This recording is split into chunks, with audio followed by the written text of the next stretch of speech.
by having that set up, having an evergreen webinar, running traffic to it. Once you have that, it's like being able to print money, right? So it just takes a little bit of time to tweak it, a little bit of time and money to invest and test it. But once you have it, it's just gold. Unlock the secret sauce of millionaire entrepreneurs. This is your exclusive VIP pass to the hidden world of the ultra successful business owners. I'm Chad Kaderi, CEO of DashClicks, and welcome to Behind the Revenue. What's going on, everybody? We are on another episode of Behind the Revenue.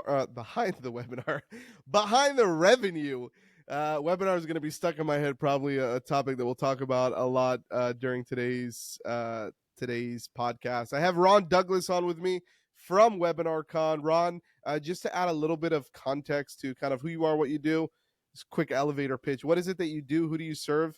And then we're just going to dive straight into it. Great. Well, thanks for having me on your show, first of all. And for purposes of today's call, we're going to talk about WebinarCon, which is an educational seminar company. We throw the number one event for people that do webinars with their marketing, people that want to learn about webinars, people that want to do cross promotions related to webinars. They come to our event. We also have virtual events, and we have masterminds and trainings and courses and things like that. So we're an educational seminar company related to the topic of webinars. Awesome, dude. And you are, this is also with Anik, right? Anik is Anik Singal. Yeah. Anik Singal, the legend, yeah. Yep, he's going to be coming on here, I think, next week. So that should be a fun episode as well. So just once again, for context, what does webinar, is it just if I own a business and I want to start doing webinars within my business, your events are the one to go to, right? To learn how to create webinars, or do you maybe only work with people who are already doing webinars and kind of like optimizing them? Yeah, well, we're expanding the event this year for, it's always been for people that want to learn about webinars, but up until this year, it's just been mostly for people that already had webinars that were looking to do cross promotions and things like that. But we're expanding it to anyone that has a product or service, as an expert or influencer, or has a business that can benefit from webinars and wants to learn how to apply a webinar funnel to their business to get more leads, to warm up those leads, to make them ready to purchase, to demonstrate what they have to offer in an online short period of time. Within, an hour or two, you could really build a bond with your audience, get them to know, like, and trust you and your products, and get sales calls or convert sales right online. So that's what we specialize in helping people do. We also write webinars for businesses as well. Wow. What is your role in the company? Because I think it's a couple of you guys, right? It's you, Anik, and I think there's a couple of, I think like 3 or 4 of you guys, right? The WebinarCon? Oh, right now it's just me and Anik. You and Anik, okay. This year. Yeah. And what's your role in the company? What do you actually, like, what's your day-to-day? What do you do?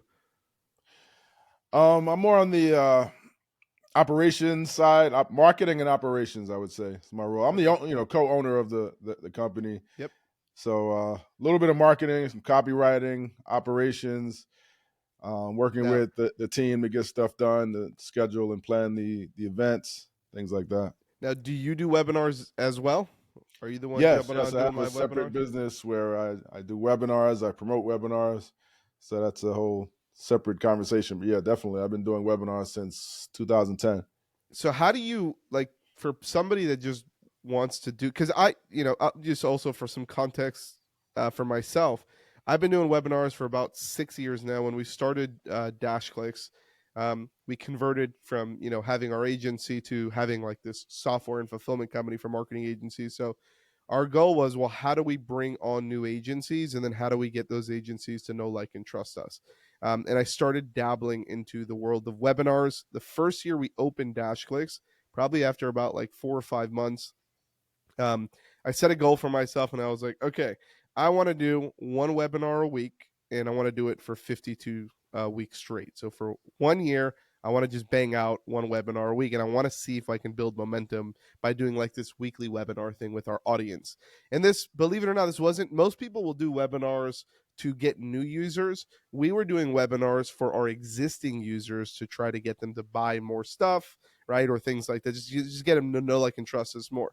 And I started doing that. And I remember the first webinar that I did, there was like 10 people that showed up. And for those of you guys who've ever done webinars, when you're in the room, especially I was doing them on Zoom, right? So I couldn't see anyone. So just me in a room with 10 people and the chat's open. It's uncomfortable at the beginning, right? Especially your first couple of webinars. And then as I started doing them, fast forward 6 months to a year, we were getting about 4 to 500 people live on a webinar pretty much every single week, right? And they were learning, different tactics on how to scale their agency and what tools to use and retention and all this, this agency related topics that we were talking about. For those people now, I don't know if things have changed. I don't do webinars as much. In fact, the last webinar I did was actually 2 weeks ago, and that was the first webinar I did in like 8 months. So it became a production because I had to go into the studio and shoot a whole webinar, right, and create slide decks if I needed to, right. It's very tough to do a live webinar once a week. What do you see that's happening and trending right now in the webinar space for businesses? Are they using webinars to try to primarily generate new leads and sales, like maybe through like Facebook ads, running traffic, Facebook ads to a landing page and running them through a webinar? Or do you see a lot of people doing webinars with their existing audience? Well, I see both, really. I mean, well, the one thing I would say, just piggybacking off what you said, your list and your followers will pretty much adapt to whatever you consistently do, right? So you said you started Very with true. just 10 people on, and before you know it, you had 500 people coming on. If you're consistently doing them, they're like, okay, that's what we're doing. Let's. I don't want to miss this because it seems like this is what he's focused on. So your list will adapt. I would say it's webinars are not easy to pull off, No, they're not. right? Not easy to pull off, but once you can do it successfully and do it properly, there's no better audience that you build from a webinar because you're actually on with them, right? So imagine, you have a local business and then you go down to the community center and have a presentation and people come from the community and are there with you during that presentation, once a month or something. Those are your people now. Now, Oh yeah. now they're coming in, they know you, they're coming into your shop. Well, it's similar with a webinar, right? You have these people on with you with a live event. They get to know, like, and trust you. You answer their questions. You speak directly to them. You call their name. Those becomes your people. Now you have a bond with those people. Now, when you send an email to those people, they remember you. They know you. Yep. And even the people that don't attend the live webinar, the webinar, I like to say, becomes a decoy, becomes a thing that, okay, I missed that.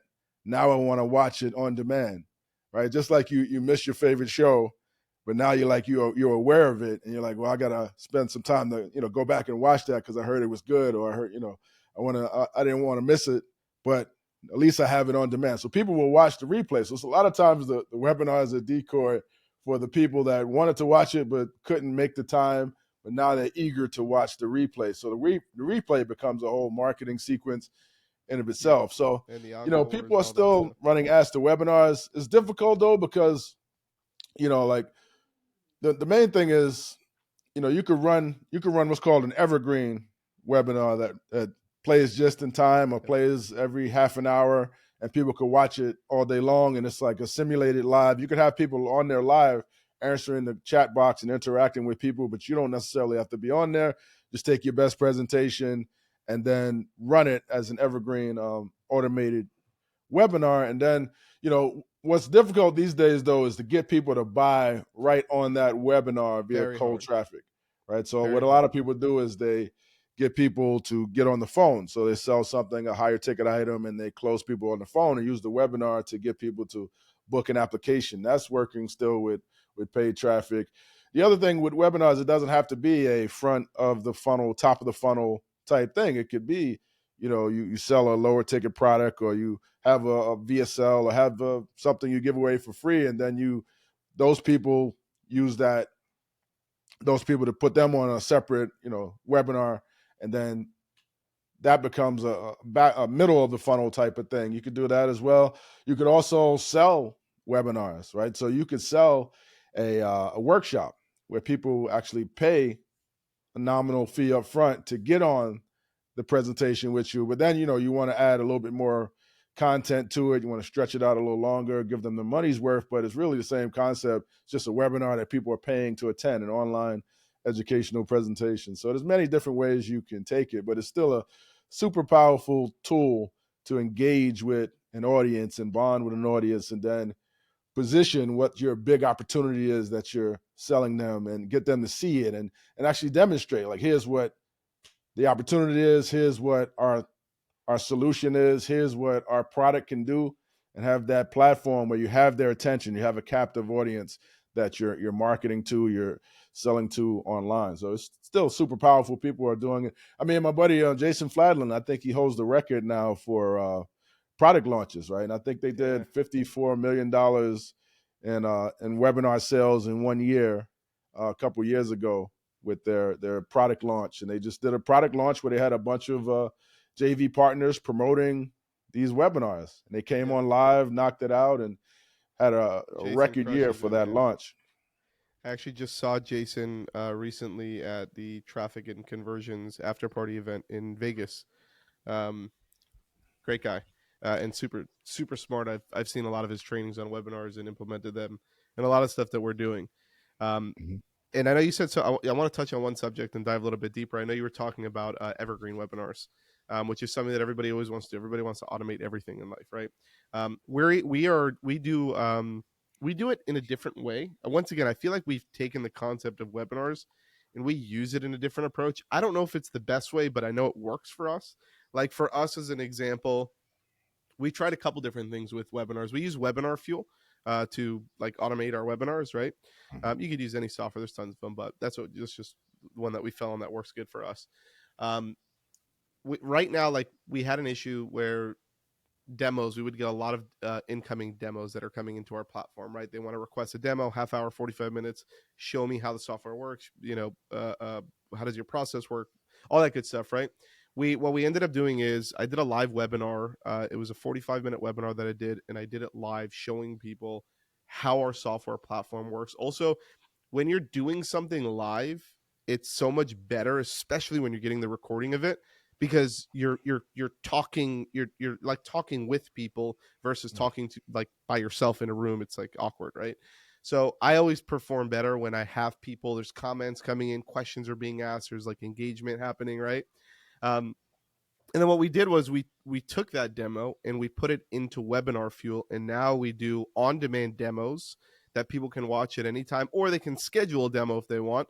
But we have about like 50-60% of our users, they might not want to wait to speak to somebody until tomorrow or our next available booking date, so they'll watch our on-demand demo.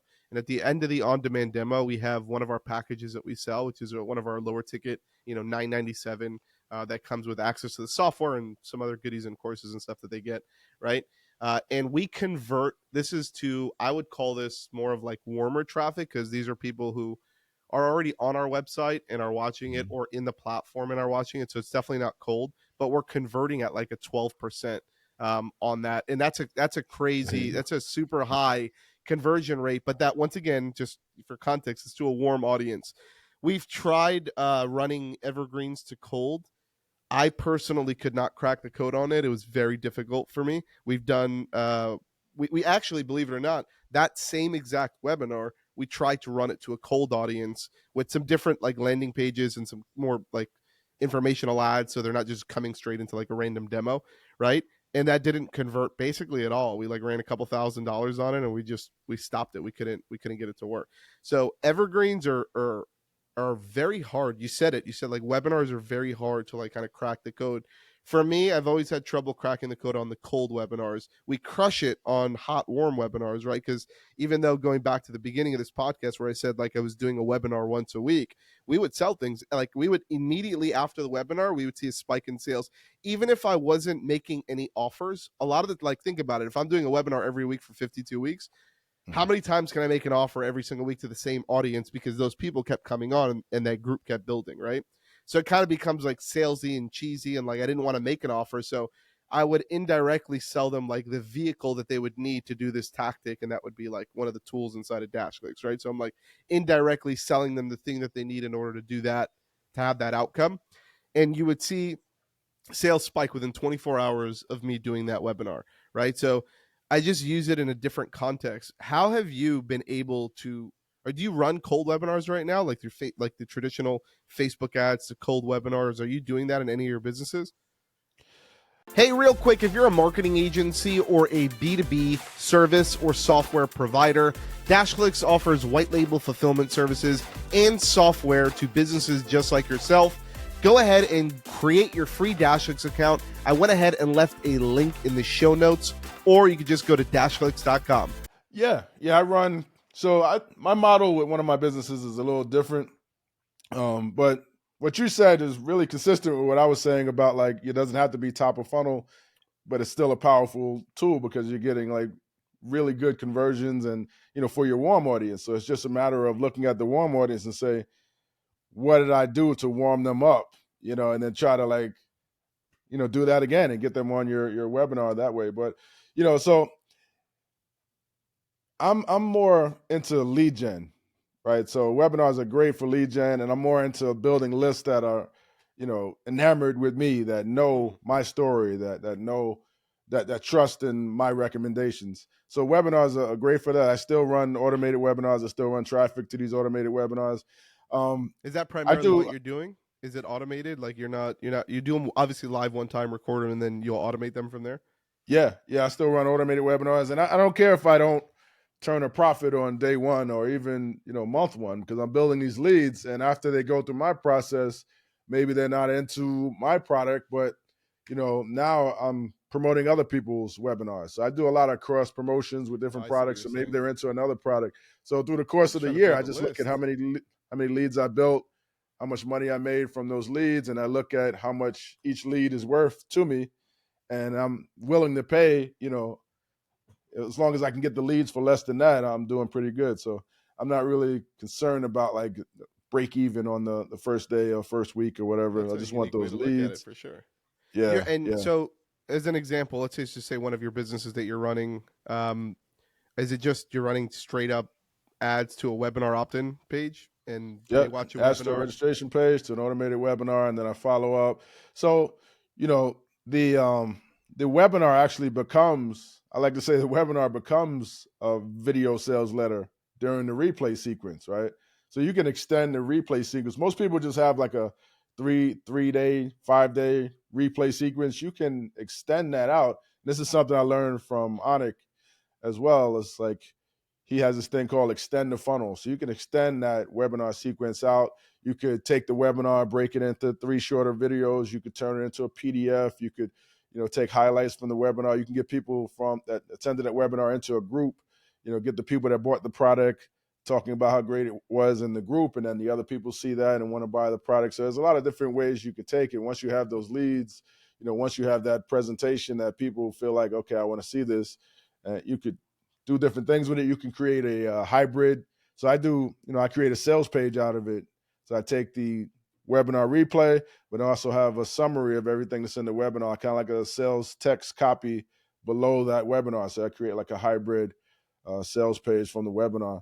So I mean, it still works. I mean, you might not, you could. I mean, if it's really a numbers game, right? So if you have an offer that's like $2,000, and you can get it to sell directly On the webinar? online, click an order, add to cart, then you could make the numbers work right up front. But if you have an offer probably like $1,000 to 1,500, it's a little bit more difficult to make those numbers work It's with hard, with the dude. traffic. That depends Yeah. on what niche you're in too.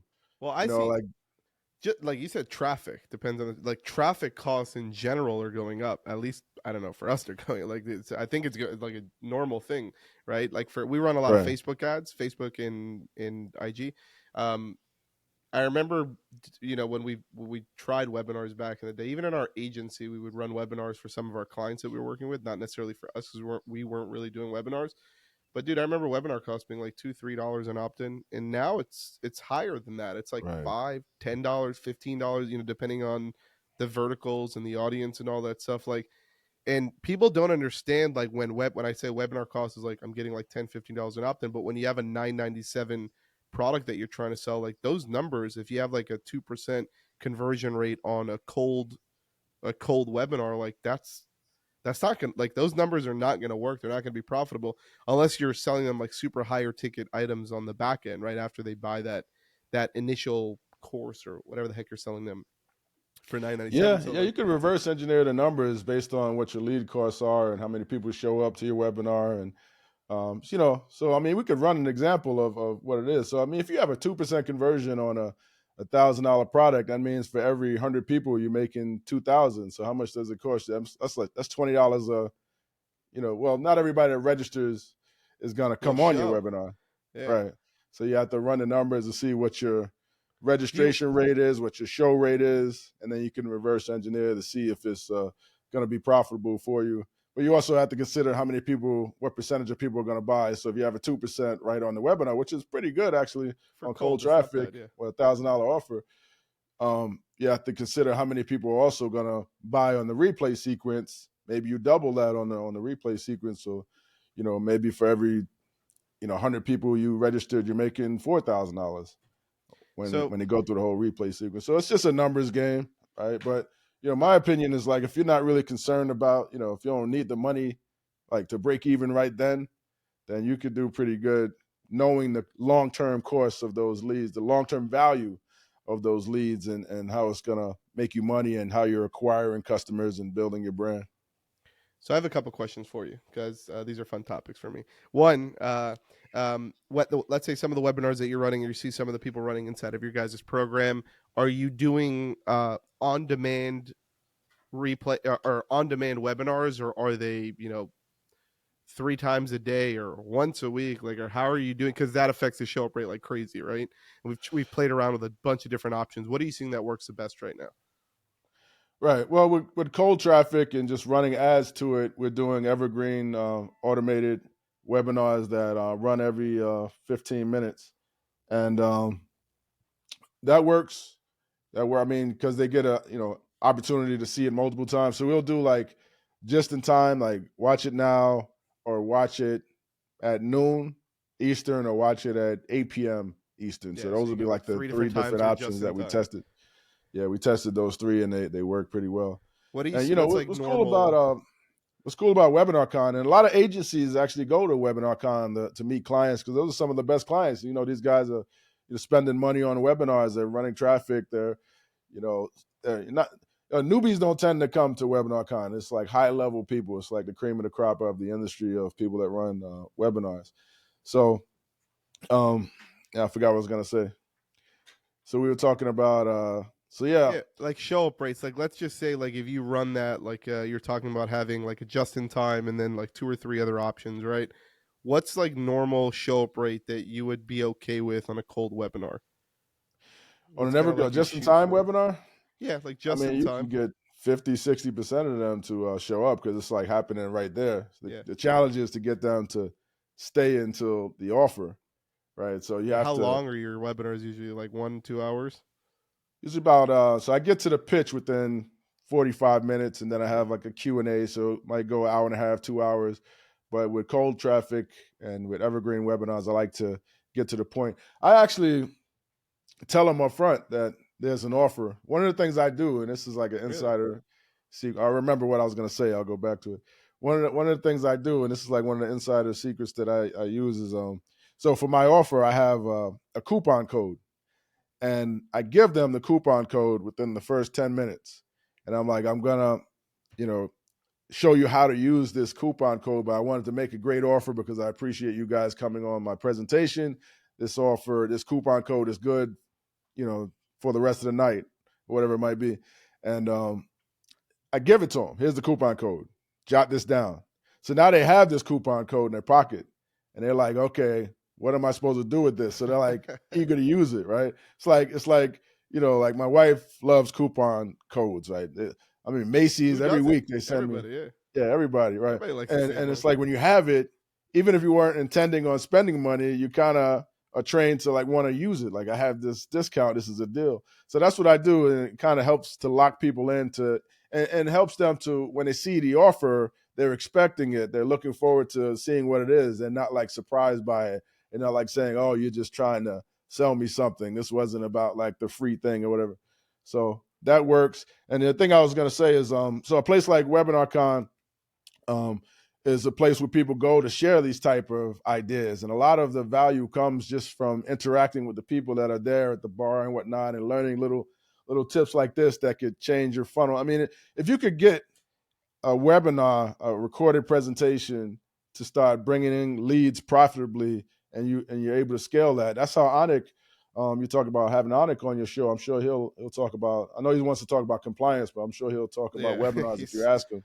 That's how he was able to scale so big, by having that set up, having an evergreen webinar, running traffic to it. Once you have that, it's like being able to print money, right? So it just takes a yep. little bit of time to tweak it, a little bit of time and money to invest and test it. But once you have it, it's just gold. So It first of all, I agree with you 1,000%. Um, I want to get back into the game of doing cold webinars, just running traffic. I do like what you said because I think us as marketers, and maybe we need to change our perspective on things, but you said that you're not looking for that like initial, like immediate return, right? You're doing it for the long run, and you just like at the end of the year, dude, it's like, did I fucking make money doing this or did I not, right? Like, what's the deal here, mhm. right? Um, I like that because it's funny because I had a conversation. This is I think, a perfect example to show of this. I had a conversation with an awesome lady this morning who's been following Dash Clicks for 4 years, but she has not used this yet. She's been using like another one of our competitors basically for four. And she's got a big agency, a pretty decent sized agency. It'd be a good account for us, right? But she hasn't used Dash Clicks for 4 years. And then 4 years later, she realizes that, I don't think it was something like an email blast or like we had like a new feature that came. Whatever happened, it triggered this person to become now a buyer, right? And that person was on our list for 4 years. And that got me thinking this morning, and it relates to what you're saying is like, dude, you just need to like build these lists because not everybody purchases immediately. A lot of people might want to just be in your world for a couple of months and see what you're all about before that trust, like whatever you want to call it, that gate goes down for them, and they're like, okay, like this is a cool dude. Like I believe in his vision, I believe in his company. Like the software is awesome, his education's great. Like let me just now it's time to whip my credit card out and make that initial purchase and really jump deeper into his world. So for you, like you're building that list, right? And what are some of the things? Talk to me about the back, because you obviously, if you're building a list, you have to be doing some stuff on the back end to be able to sell these people. Are you just as like everybody hitting your list? Is you just there? Are you doing like daily emails? Or do you have a setter that's reaching out to them? Are you sending them text messages, voice drops? Like what are you actually doing on the back end to like keep your list warm and engaged and all that stuff? Right. Well, we send consistent, frequent emails. We do. How frequently, by the way? Because I know there's a whole topic of like, should I email too much? And then you have like the Grant Cardones of the world where it's like, dude, I'm hitting my email list like 10 times a day because if they're not buying, they ain't gonna buy anyways, right? Like there's so much controversial topics about how frequently you should email your list. What do you do? Yeah. Well, I will say, I aim to do it every day, and during periods of my life when I was super motivated, I would do every day. Right now, I'm in the process of bringing on somebody that's going to be I'm going to train him on the email side. When I have a promotion going on, it's every day, sometimes twice a day. I mean, with webinars, there's a kind of built-in expected type of thing. Like, oh, you missed the webinar, here's the replay. Yep. And then you could take, what I like about webinars too is you could take content from the webinars and feature those in the email. So you're Mm. not just hitting them like, oh, watch the replay, watch the replay. You could say, hey, here's one of the main things we covered in this webinar. Here's what it's like. You just kind of summarize it in the email to give some value, and then say, hey, if you want to watch the whole thing, go watch the replay. So you can use each item or each topic or Q and A's or case studies of different things from that webinar as content to justify mailing every day, especially when you have a deadline coming up for them to watch the replay. So with How long that, is that usually like your replay sequence? How long do you said that you leave it open for? Is it I like to leave it open for 10 days. 10 days? So Yeah, I that's like usually to, the first 5 days is one deadline, and I have another deadline after that for 5 other days. And you could remove bonuses, you can do different things, but I like to have at least two deadlines in the sequence.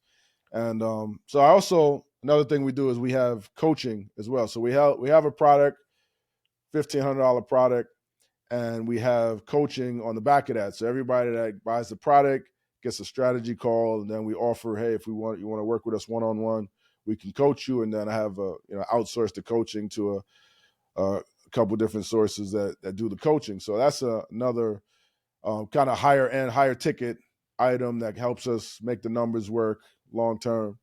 And the other way we monetize it is, as I mentioned, we do cross promotions. So within a 10-day, 15-day sequence, if people haven't bought my product, then we start moving them on to other webinars. And we tend to do webinars a couple times a month, and we'll put people on those Live. webinars to, maybe they like somebody else's product, maybe they want to buy that, maybe that hits home with them. But what I like about what you said about the lady 4 years later, man, you were able to capture that lady's attention for 4 years. She's 4 opening your years, dude. emails It's 4 years crazy. later. So it just shows you the value of an email list, right? It's like you never know when people are going to buy, but you get so many people on your list, people are buying all the time. Might have been somebody from 3 years ago, 2 years ago, a year ago, a month ago, but somebody's always buying from that pool of people because you're constantly adding new people to it. So it kind of builds on itself. Is your list, is it primarily business owners? Is that who you have on your list? Because like for us, it's 100% marketing agencies, right? So like we know when we're dishing out these content or products or cross promos, like we know obviously like okay, this product will work perfect for marketing agencies. We can push it out, right? We're not going to start selling like bicycles to like marketing agencies, right? So like, is Mhm. that what your list is? You just have a list of business owners and you know like what products just these people will eat up, basically. Yeah, I have a few different lists. I mean, one of the lists is the WebinarCon list. Those are high level online marketers, agency owners, business owners that are interested in webinar tactics. And I have another list. Those are people that are professionals that are just looking to either supplement their income online or leave their jobs and find a way to monetize their knowledge or do something online that makes sense, build their own email list, different things like that. So those are two separate lists. One is more make money online, biz op. Yeah, The other kind one of like is the newbie, more, yeah, biz up. yeah, yeah, Very cool. And you said you send out an email a day. You try to if you can, and this email a day is just going out to everybody. I'm assuming that are outside of like a 10-day window of them being in a webinar or something like that. You have a daily email list that's going out, or daily yeah. email Well, blast. those are two different groups. So for the WebinarCon folks, I don't really send a email every day. you know, Usually when we have a promotion or have something cool to share, I'm not really trying to hit them with, Yeah. offers all the time. I'm just really trying to get them to come back to our event or come to our virtual events.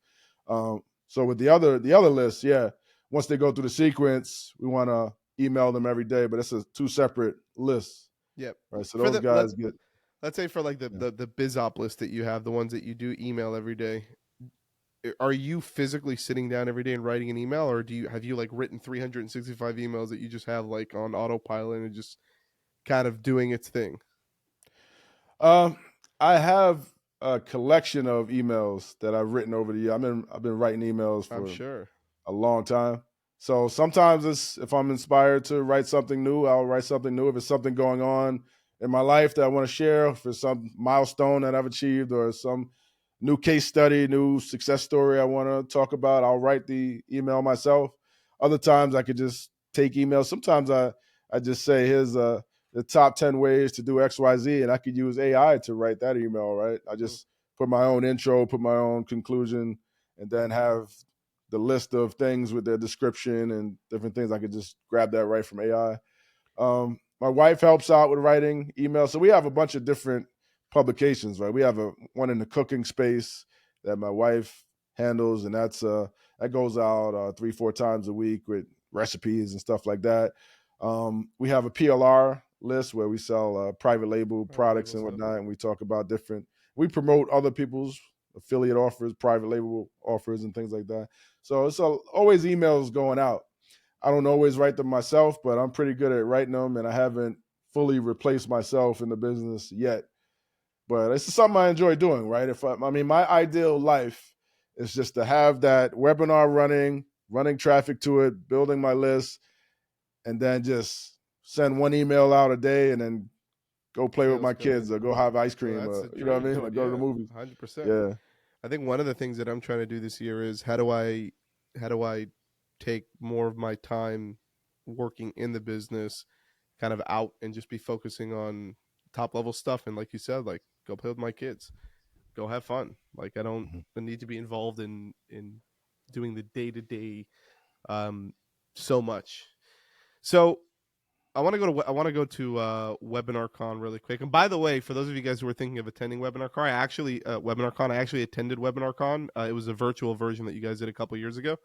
And it was awesome, dude. I think it was right around the era, like I told you, of when I was starting to like really just trying to play around with webinars. And I think I was like 2 or 3 years into webinars. And for those of you guys who are doing webinars take some time to get dialed in. It's almost like this, like I don't know. It's just there's all these like metrics and numbers and like all of these things like you're saying for like if the numbers work, right? Well, there's a lot of numbers that you need to learn and you need to make sure that all from a top level Mhm. view is working perfectly, right? In order Well, to make that's your with money. anything else too, right? For Yeah, a VSL, you hundred gotta percent, a know your hundred percent. numbers and look at the video stats. Use like a Wistia or something to see when people are dropping off and exiting the page, and opt-in rates to watch. It's all type of Yep. applications after they watch your thing, or conversion rates. It's pretty much the same, right? It's just a matter of having a good presentation, right? A good presentation around a topic, around something that people want to know about, around a problem that they're desperate to solve, or some type of goal that they have, and then crafting a presentation that is about them, it resonates with them. And whether you're doing a webinar or VSL, or whether you're doing YouTube live or whatever it might be, it's the same thing. It's just being able to talk to people in a way that gets your message across, and captures their attention. Some of these big players in the webinar space that are we're talking about having thousands of people live on a webinar. You're doing big numbers. Like, is there like a secret sauce to this thing? Like, how do you get 10,000 people or even 1,000, 5,000 people on a webinar? And are they doing this live, or are they legit like just sending them to the replay, or not the replays, but an evergreen version? It's just either you're spending a lot of money on traffic, or you're having a bunch of people promote your webinar to have an audience. It's just a numbers game, right? It's just a matter of tapping into audiences that are large enough to enable you to justify that it's just like anything else, right? It's just like, if you were throwing an event at Madison Square Garden, how do you, pack the stage? You got to promote it. True. You got to get the word out. You got to reach enough people. And by reaching enough people, you'll have enough people to be able to pack that event. So yeah, How it's do I people get doing webinar launches. I mean, if you're somebody like, Tony Robbins or somebody, you have those audiences already. her And there it's just already? a matter of reaching out. If you're somebody that just runs a ton of traffic and you want to spend a lot of money on getting those people to all show up at the same time, and you know that, 30% of the people that register are actually going to show up. So it's just reverse engineer that. If you want to get 1,000 people or 10,000 people to show up, you need to get 30,000 people registered, whatever it might be. So it's just a matter of knowing how many people are going to show up, and reaching out to the number of people to justify making those numbers work. One other thing that I'm interested in is you. I know you said it a couple times, like cross promoting, right? So if somebody like myself, if I want to get other people to either one co-host a webinar with me, or like how does that whole process even work? Are you like when you do that, are you jumping on the webinar with me and we're like co-hosting it? I'm just kind of going through the presentation and pitching at the end, and you're like, you're with me kind of the whole time, or how does that, Right. what's That's a like the good question. process? And being in the industry doing this stuff so long, I kind of assume people know certain things, but that's a really good question. So, I mean, it's if you have a product, software, whatever it might be, Yeah, let's you say have what's called an Dashless. Let's affiliate use it as an program. example. Do you guys have an affiliate program? We do. Yeah, we have Okay. 40% affiliate recurring for life. 40% recurring. That's that's generous. So you find affiliates that have your audience that want to make that 40% recurring on your software, and then say, hey, notice you have this offer, you have this audience. Would you mind if I do a presentation for your audience? By the way, we have this recurring offer that pays 40% for life, and your audience would appreciate this presentation. It's a good fit for you guys. I mean, that's what people do when they come to WebinarCon, right? They say, I had this thing, and it's good to know your numbers too, right? It's like, I know for every 100 people to get on, I'm going to get, with warm traffic that you endorsed, I'm probably going to get 5% of them or 10% of them to buy, or whatever it might be. So knowing those numbers it makes it attractive for people to say, okay, sure, I'll promote this webinar. So the way it typically works is, the way it works with me is I run webinars all the time. So I have my own GoToWebinar account. I have my own Zoom account. So I'll host your webinar and I'll bring you on to my platform and I'll introduce you and I'll even recommend the product. And then I'll just, you do your presentation and then I'm on there typically with you if it's a live webinar. And at a certain point, you make your offer. I come in and I say, "Hey, this is a great offer. I've seen this product. I've seen the results. It works. I recommend you guys getting it." And then you make your sales. And then I'll run my replay sequence, or I'll run I'll run a replay sequence for your offer that we just Yep. promoted, and we'll have a whole marketing campaign. So that's typically how it works. Another way it works these days is, say, if I'm promoting your webinar, maybe you have a recorded presentation. So a lot of times what people will do is they'll record an intro, add it to the front of your Okay. presentation, and then we'll just run that as a simulated live webinar. You don't have to lie to people and say it's Yeah. live, but if people ask you, you'll have somebody on the chat answering the questions like, "Hey, we're here with you live. What can I help you with?" Yep. That type of deal, and then you can run it that way. I mean, a lot of my presentations are like that, kind of That's what we do for the whole pre-recorded. demo thing. I told you it's a pre-recorded Mhm. demo. Yeah, it works. It That definitely one. works. And then how many people like when you run these these kind of paid like affiliate endorsements or whatever you want to call them?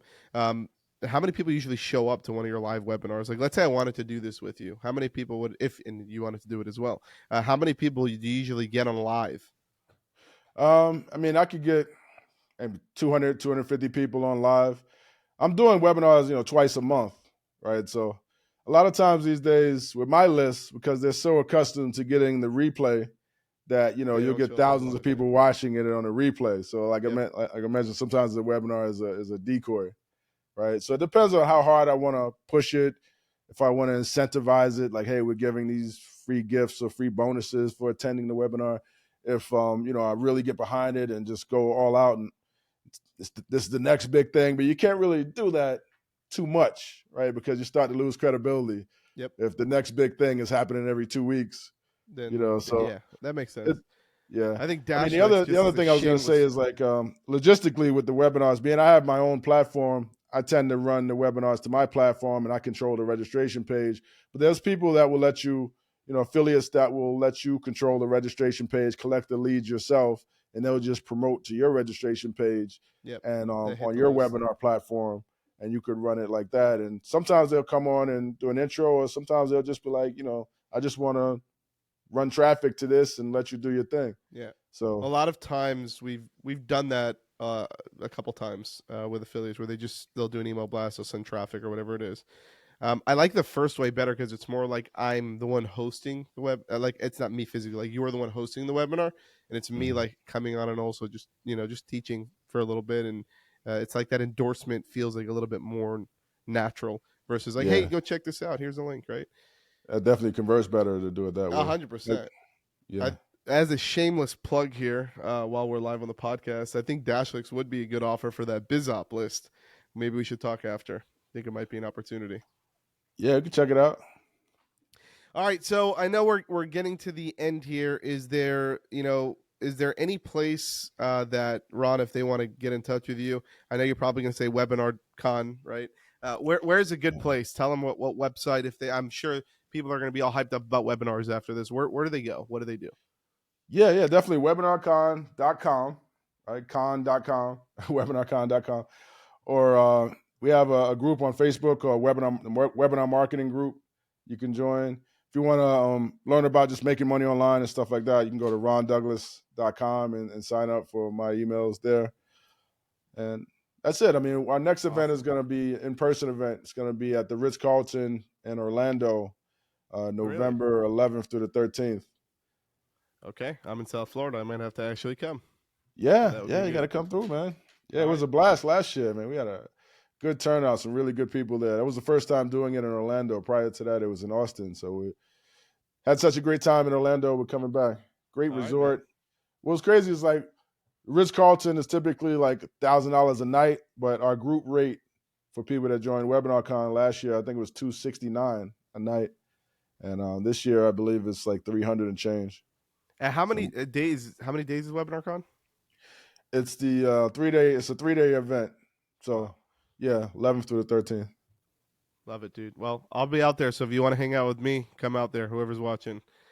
All right, Ron, thank you so much, brother. We appreciate you. WebinarCon.com if you want more information on how to join the next webinar event coming out here in shortly in November.